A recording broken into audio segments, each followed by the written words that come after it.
शिवोहम शिवोहम शिवोहम। अध्यात्म विद्या, अध्यात्म उपनिषद, रे कुराम संवाद।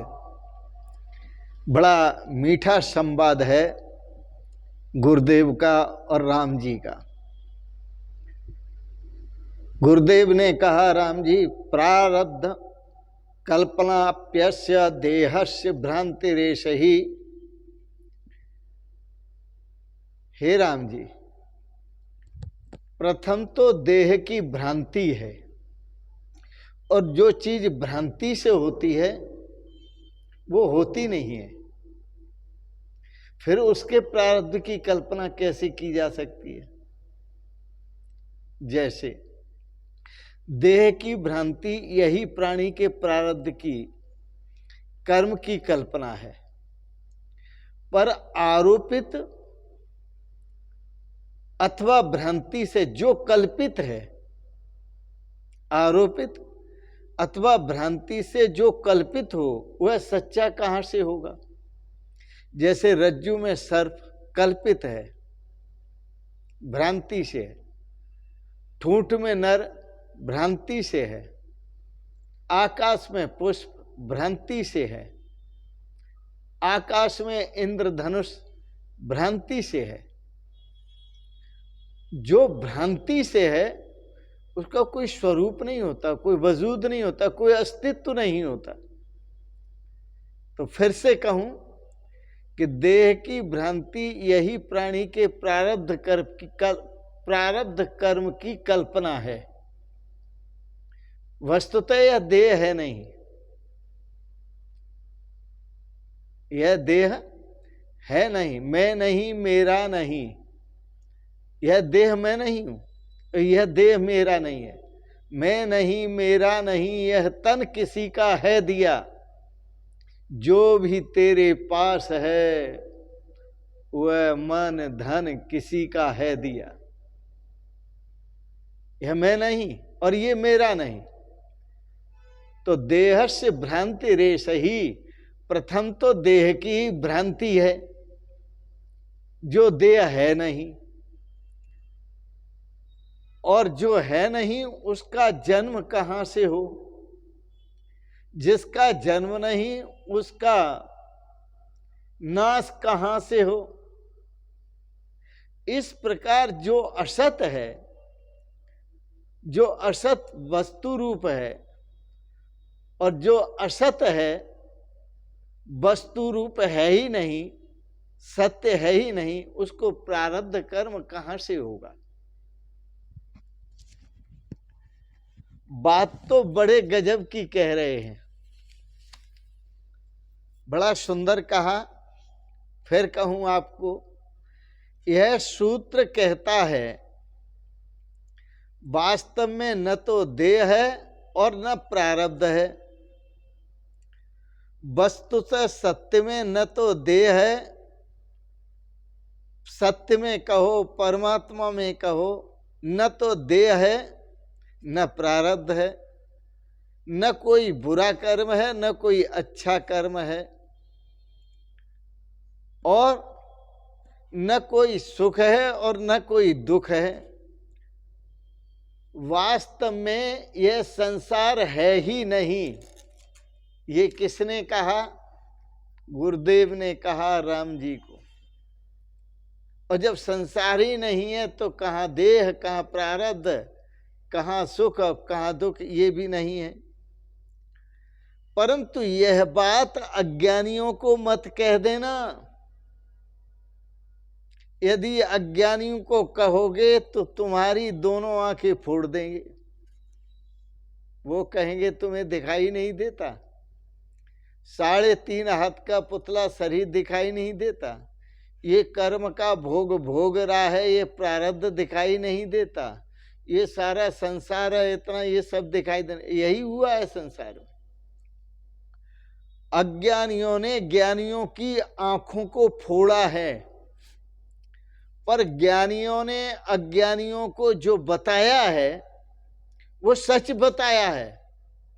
पर उस सच को अज्ञानियों ने स्वीकार नहीं किया है, बल्कि ज्ञानियों को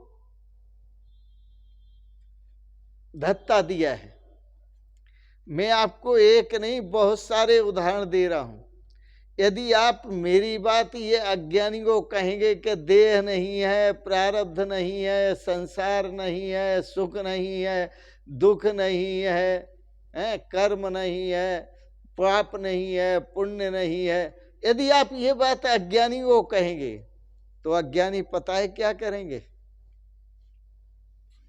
आपने कहा अज्ञानी को संसार नहीं है, तो अज्ञानी कहेंगे इसको पागल खाने में भर्ती कराओ, पागल खाने में ले चलो, पागल खाने भेज देते।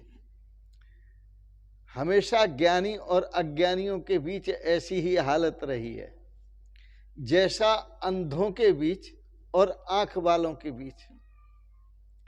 किसी आंख वाले ने कहा देखो अंधेरी रात में चंद्रमा निकल आया है, कितनी सुंदर चांदनी है।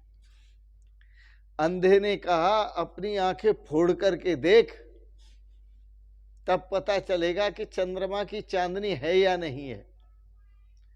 ये नहीं कहता कि मेरी चिकित्सा करके मुझे दिखा कि मेरी आंखें फूटी हुई हैं और मैं चंद्रमा देखना चाहता हूं, कैसे देखूं। तो अज्ञानियों की ये की भी फूटी हैं, वो ज्ञानियों की ही आंखें फोड़ने के लिए तैयार हैं, लेकिन अपनी आंखों की चिकित्सा करने के लिए तैयार नहीं है अज्ञानी।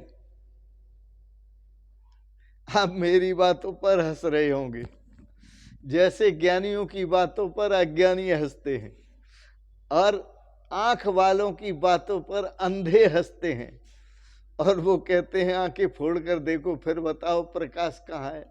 यदि कोई आंख वाला ये कहता है कि प्रकाश है, सूर्य निकल आया है, दिन निकल आया है, अंधा कहेंगे तुम गलत बोल रहे हो, अंधे कहेंगे तुम गलत बोल रहे हो, सूर्य निकलता ही नहीं है कभी, दिन होता ही नहीं है कभी, हैं।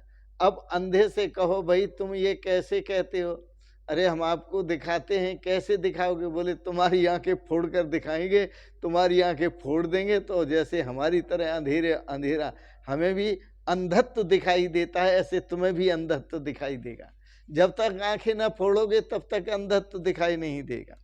तो इसने क्या किया है समाज ने कि जितने ज्ञानी हुए, जितने आंख वाले हुए, उनकी आंखों को फोड़ने का काम किया है। अपनी आंखों की चिकित्सा करने का काम नहीं किया समाज ने। समाज ने ज्ञानियों की आंखों को फोड़ने का काम किया है। मैं आपको उदाहरण देता हूं। संसार में बहुत अंधे हैं, वह अपने अंधत्व का इलाज नहीं कराते। इस देश में हुआ कभी जीसस, उस जीसस को सूली पर लटका दिया लोगों ने, क्योंकि जीसस कहता था, मंसूर को सूली पर लटका दिया, काट डाला उसे। क्यों? उसने कहा अनलहक। अनलहक का अर्थ होता है मैं खुदा हूं, मैं परमात्मा हूं। वेद में कहा अहम ब्रह्मास्मि, मैं ब्रह्म हूं। तो उस मंसूर को, अलहलाल मसूर को काट डाला, फांसी पर चढ़ा दिया, सूली पर चढ़ा दिया। और उस बंदे ने कभी ये नहीं कहा कि मैं खुदा नहीं हूं, फिर यही कहा खुदा हूं। अनलहक मंसूर चढ़ा जब फांसी पर, तब रूह कफन से जाती थी, मैं बंदा नहीं अनलहक हूं, आवाज खून से आती थी। उसके खून से आवाज आती थी कि मैं बंदा नहीं हूं, मैं अनलहक हूं, मैं खुदा हूं। अरे और संतों को देखो, सुकरात को, सुकरात एक पहुंचे हुए संत थे और वह आत्मज्ञानी थे, परम ज्ञानी थे। उन सुकरात जी को जहर दे दिया लोगों ने और जहर दे के मार डाला। अरे और देखो, मैं आपको संतों की बात बताऊं। महर्षि दयानंद पहुंचे हुए सिद्ध संत थे। वो व्यवहारिक बातें भी सिखाते थे, व्यवहारिक अपनी हिंदू संस्कृति, अपनी हिंदू संस्कृति को जीवित रखने के लिए हिंदू संस्कृत का मतलब है हिंदुओं के जो संस्कार, वो संस्कार देते थे। उन्होंने तो 16 संस्कार लिखे हुए हैं, 16 संस्कार, संस्कार विधि लिखी हुई है वैदिक मंत्रों के द्वारा। उनको क्या किया? जहर दिया।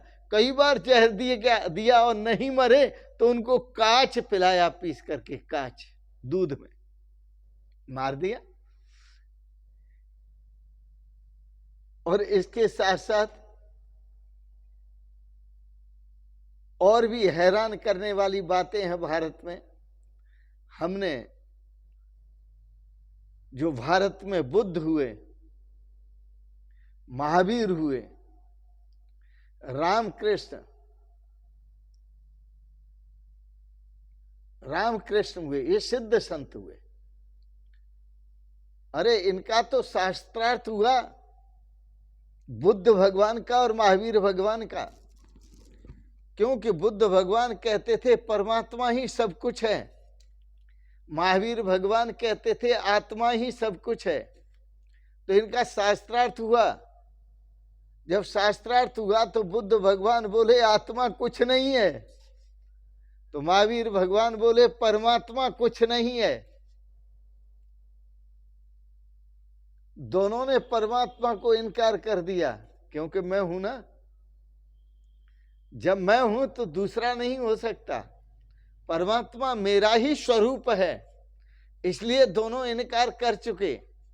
लेकिन हमने, हमारी हिंदू संस्कृति में जीने वाले किसी भी व्यक्ति ने उनको जहर नहीं दिया, न बुद्ध भगवान को जहर दिया, न महावीर भगवान को जहर दिया, और इससे आगे न सुकरात को जहर दिया। लोगों ने दिया, जहां सुकरात जहां पर हुए, जीसस को मार डाला, लेकिन हमारे यहां नहीं है ये परंपरा। ये थोड़ी पुष्टि कर रहे हैं आपकी प्रसन्नता के लिए। वस्तुतः यहां भी बहुत है, अज्ञानियों की कहीं कमी नहीं है, हर जगह अज्ञानी कुशल हैं। तो मैं तो सिर्फ इतना कहूंगा आपको कि जो प्रारब्ध है वह शरीर है तो प्रारब्ध है। आज के प्रसंग में इतनी बात समझें आप, यह सूत्र कह रहा है वास्तव में न तो देह है और न प्रारब्ध है। वस्तुतः सत्य में न तो देह है, परमात्मा में सत्य में न तो देह है न प्रारब्ध है, न कोई बुरा कर्म है न कोई अच्छा कर्म है, न कोई सुख है न कोई दुख है, और वास्तव में ये संसार भी नहीं है। राम जी को गुरुदेव कहते हैं ये संसार भी नहीं है। फिर सुनो, अध्यस्तस्य कुतस्य, गुरुदेव कहते हैं अध्यस्तस्य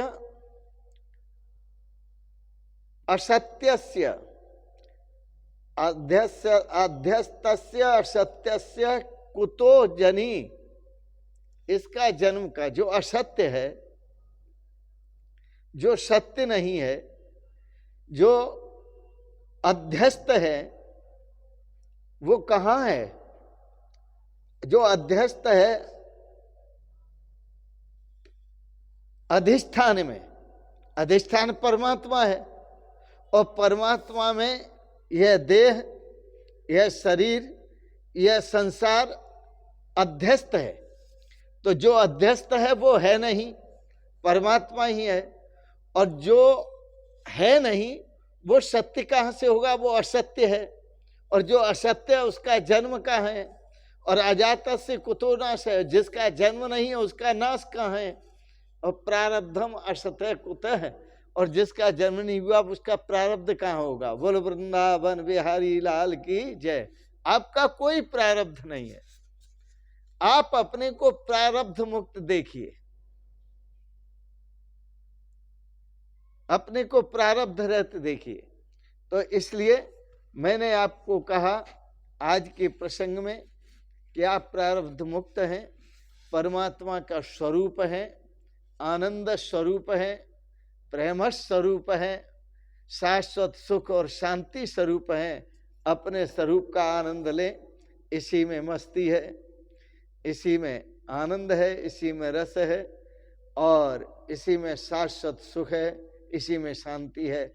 इन शब्दों के साथ ही मैं वाणी को विराम दूंगा। और आपको अच्छा लगा तो इसे सब्सक्राइब करें, लाइक करें, शेयर करें और अंत में आप सभी को बहुत बहुत शुभकामनाएं करते हुए बहुत बहुत प्रणाम, बहुत बहुत आशीर्वाद, बहुत बहुत शुभकामनाएं। शिवोहम शिवोहम शिवोहम।